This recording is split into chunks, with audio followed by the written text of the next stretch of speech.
साल 1990 का वो भारत, जब प्रकृति की एक अनफिल्टर्ड, एकदम रॉ तस्वीर हमारी आंखों के सामने हुआ करती थी। नदियां खुलकर बहती थीं और खेतों के किनारे जीवन धड़कता था।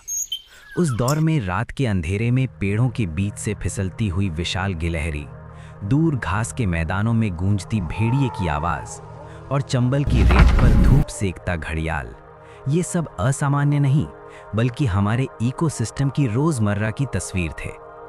लेकिन समय बदला, हमारी रफ्तार बढ़ी और वो दृश्य धीरे धीरे एक ब्लैक एंड वाइट याद बनकर हमारी आंखों से ओझल हो गए।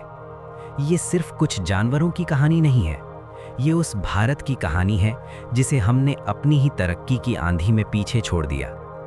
आज हम उसी भारत की एक बिना कट वाली असल यात्रा पर निकलेंगे।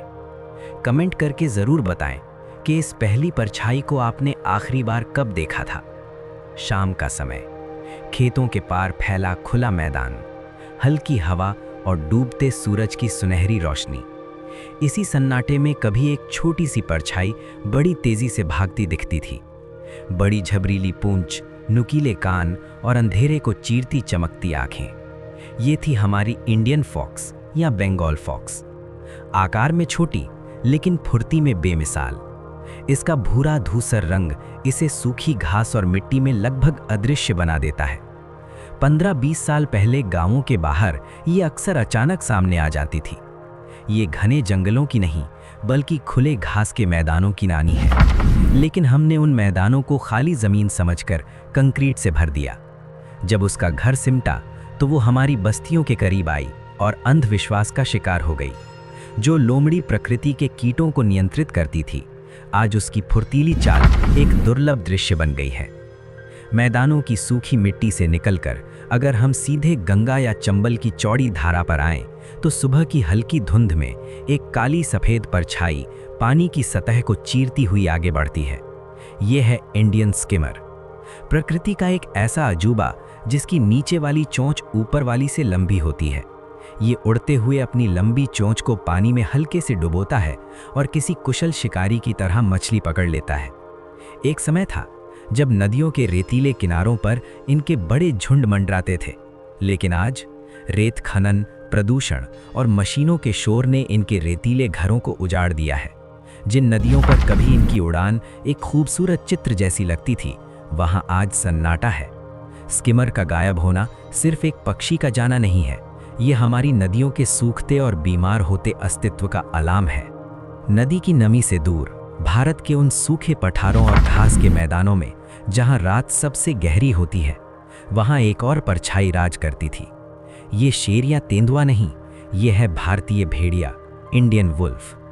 यूरोप के भारी भरकम भेड़ियों से अलग इसका शरीर पतला, टांगे लंबी और रंग भारत की गर्म मिट्टी जैसा होता है। इसकी आंखों में एक ऐसी गहराई है जो जंगल की हर खामोशी को पढ़ लेती है। 20 साल पहले रात के सन्नाटे में इसकी हुआ की आवाज़ मीलों दूर तक जाती थी। ये हमारी कहानियों का खलनायक नहीं बल्कि फूड चेन का एक बेहद ज़रूरी सिपाही है। लेकिन खेती और इंसानी बस्तियों के फैलाव ने इसके घास के मैदानों को टुकड़ों में बांट दिया। आज असली जंगल की वो गूंज जो कभी रातों को जिंदा रखती थी, हमेशा के लिए खामोश होने की कगार पर है। और जब रात पूरी तरह गहरा जाती है, तब पेड़ों की सबसे ऊंची टहनियों पर एक जादू होता है। एक छाया अचानक हवा को चीरती हुई फिसलती है। ये कोई चमगादड़ नहीं बल्कि भारतीय विशाल उड़न गिलहरी है। एक ऐसा जीव जो सच में उड़ता नहीं बल्कि हवा में ग्लाइड करता है। इसके हाथों और पैरों के बीच की झिल्ली इसे 100 मीटर तक छलांग लगाने में मदद करती है। जब ये छलांग लगाती है तो लगता है जैसे जंगल ने कुछ पलों के लिए अपनी सांस रोक ली हो। गांव के बुजुर्ग बताते हैं कि रात में टॉर्च मारो तो पेड़ पर 2 बड़ी चमकती आंखें दिखती थीं। लेकिन जैसे जैसे ऊंचे पेड़ कटे, इसके छलांग लगाने के रास्ते भी कट गए। जो जीव लाखों सालों से पेड़ों के बीच हवा में तैर रहा था, आज उसी जंगल में खुद को बचाने के लिए संघर्ष कर रहा है। रात के इन रहस्यों से बाहर निकलकर जब सुबह की धूप चंबल की शांत धारा पर गिरती है, तो रेत के टीलों पर एक प्राचीन जीव धूप सेकता दिखता है।